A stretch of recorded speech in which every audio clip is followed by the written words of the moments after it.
son argent sans stress, épargner sans peur, emprunter sans perdre, rêve ou réalité. À Kinshasa, la banque reste encore un mystère pour beaucoup. Entre réticence, méfiance et ignorance, les comptes bancaires fait peur. Ou pire, il est ignoré. Mais pourquoi tant de distance entre les Kinois et les institutions financières? Est-ce un problème d'accès, de langage, de confiance ou juste un manque de clarté? Dans cette émission, on casse les codes.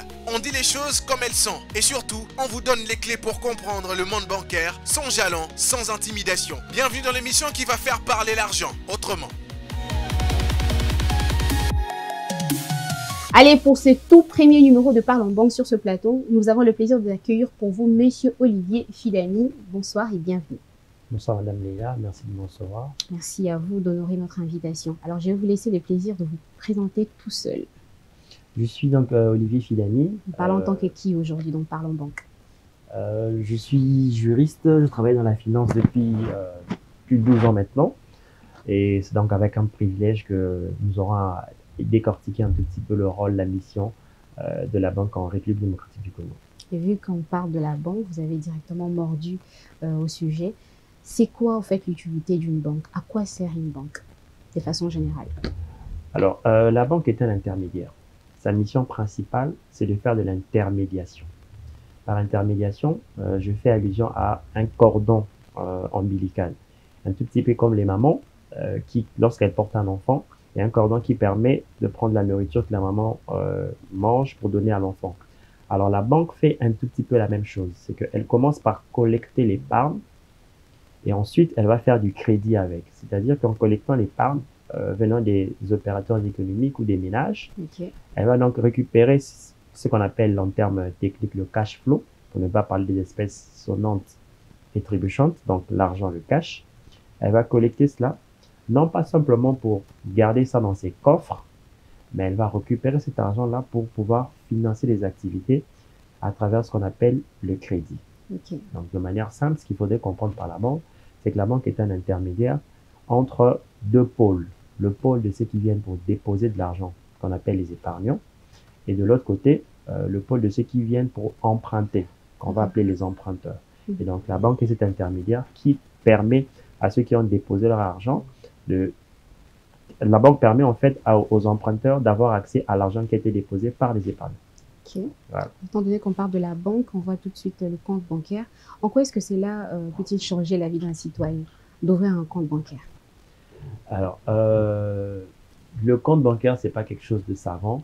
C'est simplement, si vous voulez, un support qui va simplement recevoir les dépôts ou encore l'argent qui va être déposé par l'épargnant. Mais d'un autre côté, justement, ce support permettra justement aux banquiers de voir la situation de ses clients pour savoir quels sont les services financiers auxquels il pourra avoir accès. Donc, l'intérêt d'avoir un compte bancaire, c'est quoi? C'est que, premièrement, vous participez à ce qu'on appelle l'inclusion financière. Donc, vous aurez accès à des services financiers. Quels sont donc les services financiers qui peuvent exister? Nous avons premièrement, justement, puisque vous avez un compte bancaire, vous pourrez avoir accès à des instruments de paiement. Les instruments de paiement sont simplement ce qu'on appelle de manière classique la carte bancaire, qui peut être une carte à débit ou une carte à crédit. Le lieu ne peut être pas indiqué pour expliquer en détail qu'est-ce qu'une carte de débit ou une carte de crédit, mais de manière simple, nos téléspectateurs de ce soir peuvent simplement retenir qu'une carte de débit, c'est celle qui est liée directement à votre compte. Et le retrait, lorsqu'il se fait, il est automatiquement lié aux avoirs que vous avez de disponibles sur votre compte. C'est-à-dire que si vous avez 100 $ sur votre compte, vous ne pouvez donc retirer que 100 $ sur une carte de débit. Alors que les cartes de crédit... Avec zéro frais. Si vous avez que 100 $, vous retirez 100. Il n'y a pas de frais qu'on Si, bien sûr, effectivement, il y a des frais selon que cette carte de débit est liée à un compte courant ou à un compte épargne. Parce que généralement, les comptes d'épargne n'ont pas au premier ou au deuxième retrait des frais de retrait. C'est souvent les comptes courants qui ont des frais de retrait automatiques. Par contre, une carte de crédit, une vraie carte de crédit, n'est pas forcément liée aux avoirs ou encore au solde que vous avez sur le compte au moment où vous faites le retrait. C'est-à-dire que vous pouvez ne pas avoir suffisamment de disponible de liquidité sur votre compte, mais vous pouvez faire des opérations, quitte à ce que ça va être débité plus tard. C'est ce qu'on appelle les débits différés. Et donc, pour revenir, je disais que Lorsque vous avez donc un compte bancaire, les services financiers auxquels vous avez accès, c'est donc les cartes de manière générale. J'ai parlé des cartes de débit, des cartes de crédit. Il y a aussi les virements que vous pouvez effectuer. Effectivement, donc, vous avez des prestataires, des fournisseurs, des membres de famille, des gens pour lesquels vous voulez faire des paiements. Vous pouvez faire des virements, soit vers les comptes, en partant de votre compte vers leur compte. Et donc, ce sont des services financiers que la banque permet à ses clients d'avoir accès. Et donc, avoir un compte bancaire, ça permet donc d'être bancarisé et donc d'avoir accès à des services financiers et vous participez donc à l'inclusion financière. Exactement. Restons toujours sur le compte bancaire. Est-ce qu'il y a des conditions de base pour ouvrir un compte bancaire ici à Kinshasa? Effectivement, puisqu'il s'agit des services financiers, la première étape consiste donc à identifier les clients. Et donc, pour identifier les clients, il faut savoir selon qu'on a affaire à une personne physique comme vous et moi, ou selon qu'on a affaire à une personne morale un peu comme Innov'TV. Une entreprise. Une entreprise, exactement, merci. Alors, les personnes physiques, pour les identifier à ce stade, on fait appel aux documents qui portent à minima une photographie. Une carte d'identité. Une carte d'identité, c'est peut-être un peu trop dire parce que je ne pense pas qu'on ait déjà des cartes d'identité. Carte d'électeur. En attendant, justement, nous utilisons les différents documents qui contiennent une photographie.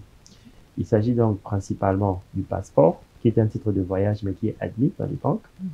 Il s'agit donc du permis de conduire, qui est un document administratif qui vous reconnaît le droit de vous mettre au volant. Okay. C'est un document qui est accepté aussi. Il s'agit aussi de la carte d'électeur, qui est un document justement qui permet à ceux qui sont majeurs d'exercer leur droit de vote. C'est un document qui est aussi admis. Pour les militaires, il y a des cartes militaires aussi. Les militaires aussi sont des cartes qui sont admises. Okay. Par contre, pour revenir aux personnes morales, selon que ces personnes morales exercent le commerce ou pas, il y a des documents spécifiques. Donc, si on comprend bien, spécifiques. pour les personnes physiques, il faudrait être majeur pour ouvrir un compte bancaire. L'ouverture d'un compte bancaire étant un acte juridique, il faudra en principe avoir la capacité juridique pour le faire. Je vais le dire peut-être de manière un peu moins technique, c'est que pour pouvoir poser un acte juridique, il faudra avoir la capacité de le faire. Donc, le compte bancaire étant un acte juridique, il faudrait qu'on puisse être majeur, donc avoir la capacité pour le faire. Je vais apporter un bémol en disant que les enfants mineurs peuvent aussi aujourd'hui ouvrir des comptes, mais généralement, on adosse à l'ouverture de ces comptes un tuteur. Okay. C'est-à-dire qu'aujourd'hui, je peux ouvrir un compte pour un enfant qui est mineur. J'aurai peut-être la signature sur le compte si c'est un enfant qui ne sait pas signer. Je pourrais justement l'accompagner. Mais aujourd'hui, les banques de plus en plus accompagnent les jeunes, je pense, entre 16 jusqu'à 18 ans en ouvrant des comptes spécifiquement adaptés à cette catégorie de la clientèle. Okay. Et donc, pour les enfants mineurs, entre guillemets, il est question généralement de se munir d'un acte de naissance. C'est un document que l'État délivre lorsqu'un enfant a été déclaré dans les 90 jours suivant sa naissance. Okay. Mais sinon, pour ceux qui n'ont pas un acte de naissance, ils peuvent approcher la banque pour voir si la banque peut les orienter dans le sens où il faudrait peut-être obtenir ce qu'on appelle un jugement supplétif qui permettrait à l'officier d'état civil d'établir à ce moment-là un acte de naissance. Et donc, pour les mineurs, il faut un acte de naissance. Ou une carte d'étudiant pour des cas assez spécifiques, pour les comptes qu'on appelle les comptes jeunes. Okay. Voilà. Et donc, pour revenir aux personnes morales, madame, je disais qu'il faudrait faire un distinguo selon que ce sont les personnes morales qui font le commerce, qui exercent le commerce, ou des personnes morales qui n'exercent pas du tout le commerce. Pour les personnes morales qui exercent le commerce, c'est les documents sociaux habituels. D'abord, les statuts, qui sont en principe un document qui définit les rapports entre les différents dirigeants de cette institution.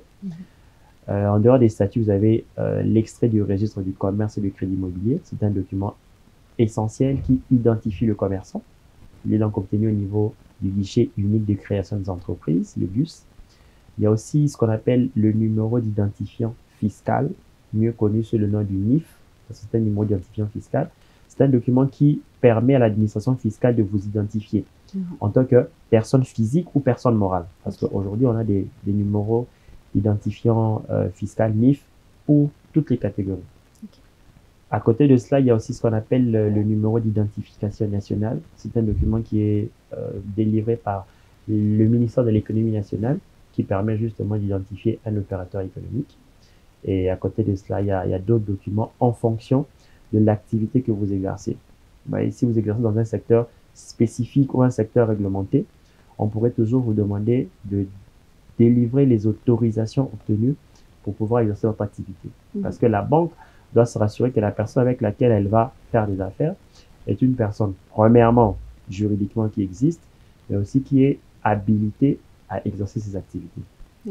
Pour les personnes morales qui ne font pas le commerce, selon qu'elles sont institutions publiques ou institutions privées du style organisation non gouvernementale, elles peuvent présenter les statuts, la personnalité juridique. Et pour les institutions publiques, ça peut être le décret qui crée cette institution. Et donc, ce sont les différents documents que les institutions bancaires demandent, simplement pour pouvoir identifier la personne avec laquelle elles font affaire, parce qu'il s'agit justement d'une obligation internationale d'identifier son client. En anglais, on parle généralement de know your customer, connaître son client. C'est très important parce qu'il faut connaître justement ce client. Il est qui, il fait quoi et qu'est-ce qui justifie justement les flux qu'il pourrait avoir sur son compte bancaire. Voilà un tout petit peu. On parle de banque, on parle de compte bancaire. Et très souvent, la population quinoise, quand elle entend parler de compte bancaire, elle se dit c'est pour des personnes qui sont fortunées. Est-ce que vous pensez qu'il existe des solutions adaptées pour des personnes avec des revenus qui sont faibles ou alors pour des personnes non salariées? Alors, madame, effectivement, aujourd'hui, le système financier en République démocratique du Congo n'a pas que ce qu'on appelle les banques commerciales ou les banques classiques telles qu'on les connaît aujourd'hui en RDC. À côté des banques, il y a aussi ce qu'on appelle les coopératives. Il y a aussi les institutions de microfinance. Les coopératives, c'est simplement des gens d'une certaine communauté qui se mettent ensemble justement pour pouvoir s'autofinancer. Ça signifie que c'est des personnes qui sont peut-être organisées au sein d'une institution. À partir de leur organisation, justement, elles mettent en place une coopérative qui va leur permettre de se financer. Il y a beaucoup de coopératives qui existent aujourd'hui en RDC. À côté des coopératives, nous avons aussi ce qu'on appelle les institutions de microfinance. Les institutions de microfinance font un effort de se rapprocher le plus possible de la population parce qu'elles ont des conditions un peu plus souples ou encore un peu plus adaptées que les banques. Parce que le métier de banquier est un métier à risque, le banquier regardera à 2 fois avant de vous octroyer un crédit, Madame Leila. Alors que forcément, les institutions de microfinance n'ont pas toujours le même niveau d'exigence que les banques parce que avec l'appétence au risque est différente. C'est-à-dire que le métier de la finance, c'est un métier à risque, madame. L'argent que vous êtes venu emprunter auprès d'une banque aujourd'hui, ce n'est pas forcément l'argent de cette banque. C'est de l'argent que Madame Y avait déposé peut-être la veille en termes d'épargne. Et donc, lorsque Madame Y reviendra peut-être pour faire un retrait, il faudra qu'elle trouve cet argent-là disponible. C'est donc tout ça, la notion du risque qui fait qu'un banquier, avant de prendre de l'argent, un crédit, de le donner à quelqu'un, puisque c'est de l'argent d'un monsieur ou de Madame Y qu'on va donner à Madame Leila, il faut se rassurer à minima que Madame Leila aura les moyens de pouvoir rembourser cet argent, puisque ce n'est pas l'argent de la banque ou du banquier. C'est l'argent de monsieur ou Madame Y qui est venu déposer.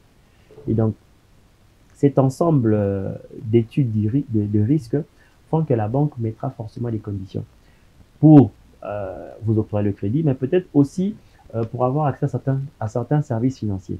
Alors que les institutions de microfinance, les coopératives seront un peu plus souples parce que au-delà des garanties classiques que la banque peut vous demander, la coopérative ou l'institution de microfinance peut être un peu plus souple dans le sens où, pour certaines coopératives, tenez, il suffira peut-être d'avoir une lettre de recommandation d'un notable ou de quelqu'un qui a pignon sur rue ou quelqu'un qu'ils connaissent pour garantir simplement votre accès à un crédit, par exemple. Une banque n'acceptera peut-être pas une simple recommandation ou un courrier qui vous recommande.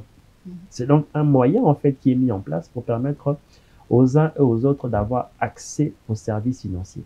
Et donc, si je pouvais justement lever tout équivoque par rapport à des appréhensions sur l'ouverture de compte serait élitiste ou serait réservé à une certaine catégorie des personnes. Oui, parce qu'à vous entendre parler, on a l'impression que ce n'est pas tout le monde qui peut se permettre les services d'une banque. Aujourd'hui, les banques font un effort d'être le plus proche possible de la population. Vous verrez que les banques sont quasiment implantées ou disséminées à travers la République. L'objectif étant justement de se rapprocher le plus possible de la population pour permettre une meilleure inclusivité financière. C'est-à-dire que c'est pour permettre aux gens d'avoir davantage accès aux services financiers. Dites-vous que la banque vient vers vous pour vous accompagner, mais vous fouillez.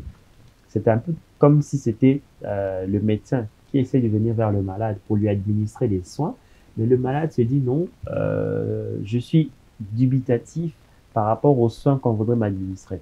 Il y a des Justement, selon vous, qu'est-ce qui maintient cette réticence-là auprès de la population? C'est toujours de l'ignorance, de la méfiance, la peur? Je pense que, madame, il y a plusieurs facteurs qui peuvent concourir à ce scepticisme que l'on rencontre vis-à-vis de la population. La première barrière, je pense qu'elle peut être par moment aussi, je dirais, linguistique, dans le sens où peut-être quand vous vous présentez auprès d'une banque, la personne en face de vous, peut-être vous parle en français, avec un débit de mots rapide. Oui, bonjour, vous êtes là pourquoi? Vous voulez une banque? Peut-être que la langue peut être une barrière. La langue peut être une barrière aujourd'hui. Donc, si je pourrais peut-être aujourd'hui m'avancer en donnant humblement un conseil aux banques, ce serait peut-être de voir comment est-ce qu'ils pourraient mettre en place des conseillers clientèle qui parlent peut-être nos 4 langues nationales. Surtout pour ce qu'on appelle l'arrière-pays. Quoique, je ne sais pas qu'est-ce qu'il faut comprendre par arrière-pays. C'est beaucoup plus des provinces peut-être où les gens n'ont peut-être pas forcément le même, je dirais, accès aux mêmes services que sur Kinshasa. Et donc, si je pouvais donner un conseil aux banques, ce serait justement que pour les provinces ou encore pour les entités territoriales décentralisées, les ETD comme on les appelle, donc émuler un tout petit peu plus loin, qu'on puisse avoir des conseillers clientèles qui sont capables de recevoir, je dis un exemple, une maman qui est peut-être à Kikonka, qui vient peut-être pour avoir, Kikonka c'est dans le Congo central, qui veut peut-être avoir accès à un compte. Est-ce que cette dame-là, à cette maman maraîchère, est-ce qu'il faudrait lui expliquer les produits ou les services financiers en français? Je ne pense pas. Il faudrait qu'elle puisse avoir en face d'elle un vis-à-vis qui est capable de lui expliquer l'intérêt et l'utilité de ce compte pour elle, pour l'accompagner. Et je pense qu'elle sera moins méfiante si elle a en face d'elle quelqu'un qui d'abord commence par l'écouter, qui la comprend et qui lui parle comme elle, à la manière dont elle pourrait comprendre. Donc, la première barrière est peut-être linguistique. La deuxième barrière, ça peut être simplement, madame, des appréhensions. Qu'est-ce que j'entends par appréhension? C'est que en lingala, nous, on appelle ça le tuba-tuba. Je pense que pour ceux qui sont de Kinshasa, ils ont souvent entendu le tuba-tuba. C'est quoi? C'est que c'est les on-dit. Ah, là-bas, on raconte ceci. Ah, là-bas, c'est réservé. Ça peut être aussi un frein. Donc, j'inviterai en fait les gens à venir, à se présenter auprès des guichets, auprès des comptoirs de banque pour poser des questions, pour s'informer sur ce que la banque met à disposition de la clientèle. Ça va donc casser ce qu'on appelle le tuba-tuba. Ça permettra aux gens d'avoir accès à l'information réelle auprès de la personne qu'il faut. Donc, après la barrière linguistique, le tuba-tuba, il y a aussi, madame, effectivement, ce qu'on peut appeler l'éducation financière. Vous vous rendrez compte que après, je dirais 15 ans, 20 ans d'études, vous avez peut-être eu accès à certains cours, mais peut-être pas un cours sur la gestion de l'argent ou encore un cours spécifique sur l'accès aux services financiers. C'est donc peut-être ici aujourd'hui, madame, je pourrais faire de votre plateau aujourd'hui une tribune à l'endroit peut-être du ministère de la Jeunesse ou à l'endroit du ministère, je dirais pas des Finances, mais du ministère de l'Économie, non, plutôt, pardon, du ministère de l'Éducation, pour que l'on puisse, au programme qui existe, ajouter peut-être un cours au-delà de l'éducation civique et morale, ajouter peut-être un cours pour initier les gens justement à la gestion financière, à la connaissance de la finance, parce que au finish, madame, que vous le vouliez ou non, que vous le sachiez ou non, l'argent vous accompagne tout au long de votre vie. Et donc, si vous ne savez pas le gérer, il y aura des conséquences, et des conséquences qui peuvent être irrécupérables. Qu'on le veuille ou non, l'argent, il faut apprendre à le gérer. Et donc, puisque ce n'est pas le métier du banquier d'apprendre à son client de gérer son argent. Mais quand même, les banques, je pense que les pouvoirs publics pourraient mettre quand même en place un système de sensibilisation auprès de la population pour leur inculquer la gestion de l'argent, histoire d'ouvrir comme ça les portes à la population pour accepter les banques. Vous ne trouvez pas? Je pense que les banques peuvent, dans le cadre de leur budget marketing ou encore dans le cadre de C'est vrai que ce n'est l'ECG. pas leur mission première. Vous êtes d'accord, exactement, vous m'arrachez les mots de la bouche. Mhm. Effectivement, je pense que les banques pourraient, dans le cadre de leur budget marketing, de leur budget ECG ou encore de leur budget RSE, par là, il faut comprendre simplement les budgets que les banques mettent à disposition pour pouvoir communiquer, pour pouvoir accompagner aussi les institutions, pour pouvoir accompagner dans ce que nous on appelle le give back to the society. En fait, en français, ça pourrait être traduit comme étant un financement ou un accompagnement que la banque fait aux communautés pour leur permettre de se développer. Mm. Et donc, moi, je dirais plutôt que les banques peuvent financer ou accompagner les ONG qui, à leur tour, pourraient sensibiliser la population sur l'inclusion financière. Mhm. Nous avons tellement des ONG qui pilulent, ça et là. Je pense qu'il faudrait que les pouvoirs publics puissent aussi orienter, encadrer, pourquoi pas, certaines institutions privées à faire de l'éducation financière. Et les banques pourraient être mises à contribution pour pouvoir financer ce genre d'activité. Et je pense qu'ensemble, à ce moment-là, main dans la main, banque d'une part, et les institutions privées du style ONG pourraient concourir à l'éducation financière. Avec le développement du mobile banking qui entre en jeu avec les nouvelles technologies, vous pensez que les services bancaires deviennent de plus en plus accessibles auprès de la population? Ce qui est sûr, Ça joue madame, un rôle important. ce qui est sûr, c'est qu'effectivement, le mobile money participe à l'inclusion financière. Dans le sens où les gens qui n'avaient peut-être pas hier un compte bancaire ont aujourd'hui, presque tout le monde dans son téléphone a aujourd'hui forcément accès au mobile money. Et donc, ça participe à l'inclusion financière. Vous poserez des questions. J'étais dans une université il n'y a pas très longtemps où j'ai demandé à main levée que les gens se prononcent. J'ai posé la question, comme il y avait des comptes bancaires, je pense que dans la salle, sur les 1000 personnes qu'il y avait, je pense qu'il y avait à peine, je dirais à tout casser, 300, peut-être 350 personnes qui avaient des comptes bancaires. Sur 1000. Sur les 1000. Par contre, lorsque j'ai posé la question de savoir quelles sont les personnes qui avaient un mobile money dans leur téléphone, je pense que dans la salle, sur les 1000, je pense qu'il y avait peut-être 900, ou si pas la quasi-totalité, qui avaient tous des mobile money. C'est donc, en fait, aujourd'hui, une réalité, dans le sens où le mobile money, puisqu'il est à portée de main, il est directement dans votre téléphone, il est un peu plus usité et plus facile à utiliser. Et donc, il participe à l'inclusion financière. Et donc, puisque les opérateurs de téléphonie mobile sont ceux qui, à côté, ont développé justement le mobile money, elles pourraient justement être mises à contribution à travers les différents régulateurs qui existent. Je pense que pour les télécoms, je pense que c'est la RPTC. Excusez-moi. Mais dans le volet mobile money, je pense que la Banque centrale du Congo aussi a un volet. Elle est très regardante par rapport aux opérations qui sont faites. Okay. Et donc, je peux vous dire que le mobile money participe à l'inclusion financière dans le sens où, pour les gens qui sont dans les milieux reculés, qui n'ont pas accès aux services financiers via les banques, mais au moins elles ont le mobile money. Et donc, ça permet justement à quelqu'un qui est à Nyoki, à quelqu'un qui est à Mahagi, à quelqu'un qui est peut-être du côté de Bonga Bonga, de pouvoir avoir accès à des services financiers via son téléphone. Vous pensez qu'aujourd'hui, à Kinshasa, les banques participent au développement local, entre autres pour le PME ou alors les jeunes entreprises? Vous pensez que ça a un impact auprès des services locaux? Exactement, madame. Le rôle principal de la banque, c'est justement de financer l'économie. Les PME sont celles qui font l'économie. C'est donc de manière assez simpliste comme ça que je pourrais justement vous expliquer comment est-ce que les banques participent au financement, à l'accompagnement des PME. C'est quoi une PME, madame? Une petite et moyenne entreprise ou encore une PME, une petite et moyenne industrie? Ça commence à voir par un projet, madame.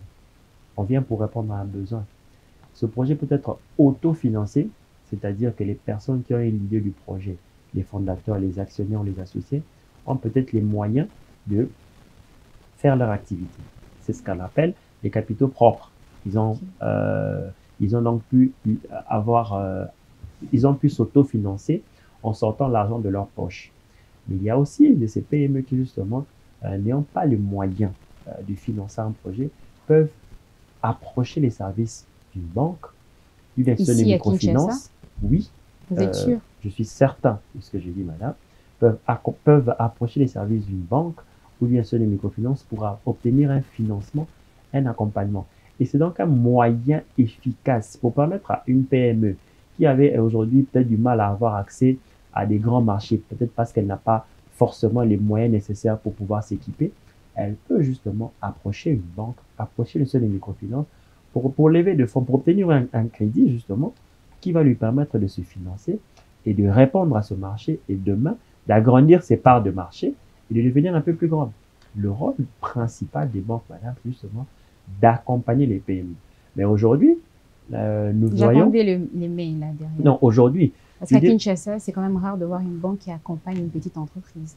Il y en a, madame, rassurez-vous. Ça, c'est justement, je dirais, la mauvaise information qui vient souvent chasser la bonne information. C'est plutôt la réalité. Moi, j'ai une émission dans laquelle je reçois les entrepreneurs et très souvent, ils ont ce genre de discours. Ils ont du mal à accéder au crédit auprès des banques ici à Kinshasa. Le problème, madame, c'est que les entrepreneurs que vous recevez, est-ce que ce sont ceux qui travaillent dans le formel ou dans l'informel?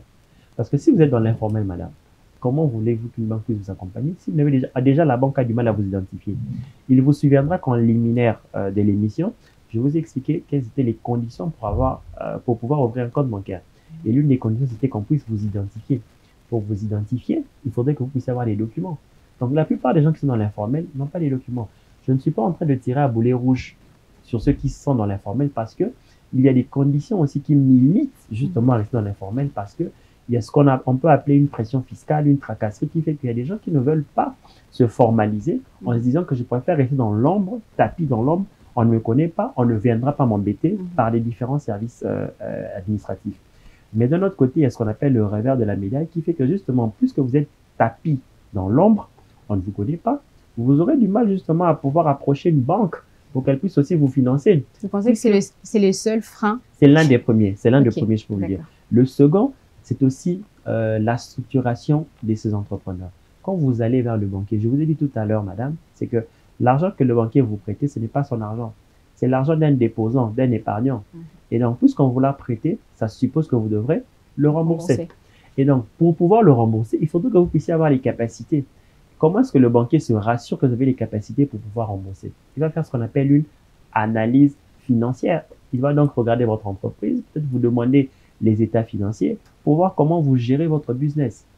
Certains entrepreneurs, madame, justement, ne tiennent même pas de livre de compte. Ils ne tiennent même pas de journal. Ils n'ont pas de TFR.